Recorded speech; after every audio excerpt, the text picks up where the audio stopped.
Well, it's the Wandering Canucks, and we've just wandered back from Bahamas. We spend a lot of time there, and we really enjoy it.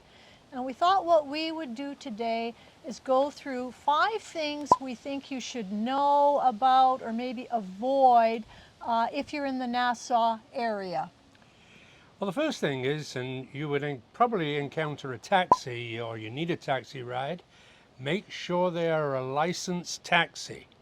Now you'll be able to tell that because they will have the word taxi on the door and they'll have a decal on the windshield. And before getting into any taxi, ask the price. You might also know that they're a taxi because the license plate will actually be yellow and say taxi unless it's livery, and that'll be a black and yellow license plate, which is more a high-end, almost like a chauffeured vehicle. Remember, there are no meters in these vehicles, so ask the price. That is the first thing we say to be careful of, be aware of. Once you're in the downtown area, stick to the real core. Don't go wandering too far to the south and up and over the hill. You can get into some pretty seedy areas that I would be uncomfortable walking even with Mr. Wandering Canuck.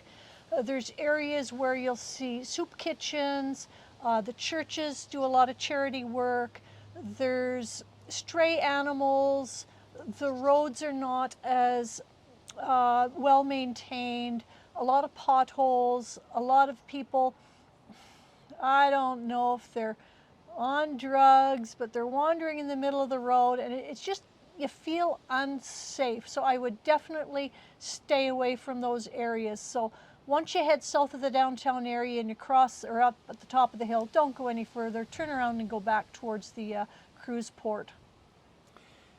Yeah, so talking about cruise points, if you like the downtown core, best to avoid it if there's more than 2 cruise ships in, particularly if you don't like crowds, because those ships, sometimes as many as 6, they can unload 4,000 or 5,000 passengers.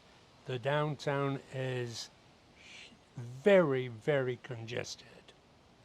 And it's a real prime area for pickpockets. We've not had any incidences ourselves, but if you look at a lot of the reviews on areas like this, you will be warned that there are pickpockets. So just be mindful of where you've put your wallet and your purse, and just, if you can avoid the downtown area on big cruise ship days, I think that's worth doing.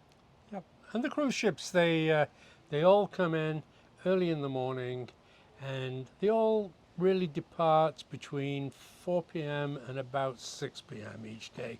So the downtown quietens down considerably after 4 o'clock.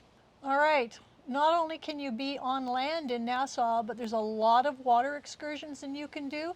And we know some local people who love to dive, and they keep telling us fascinating stories about what you will see in the water. And you have to be aware of your surroundings both on land and in water, because they have had very close encounters with things like hammerhead sharks. And there's some pretty big sharks down there. So just bear it in mind that just because you're in the water doesn't mean you're necessarily safe from all the predators. You may have a pickpocket on land, but you may have a shark that's tailing you in the water. So just be mindful of it. Be careful. On the other hand, these may be negative things. There's an awful lot of good about Nassau, and we love it, but these are just some tips to try and keep you out of trouble, and hopefully you will enjoy the island as much as we do. Ah, Any other thoughts, Mr. Wandering not Canuck? really. Basically, it's a great place to go. If you're on a budget, try not to eat downtown or anywhere within walking distance of the cruise ships. You'll pay up to 50% more than other places away from the downtown core. And with that, I will say, I hope you enjoy this this video. Please subscribe. We have 4 more videos right behind this one, all on Nassau and New Providence, the Bahamas. And stay tuned, because we're going to do a review of restaurants, and I think you'll really enjoy that. So travel with us when you can't travel yourself. It's the Wandering Canucks signing off.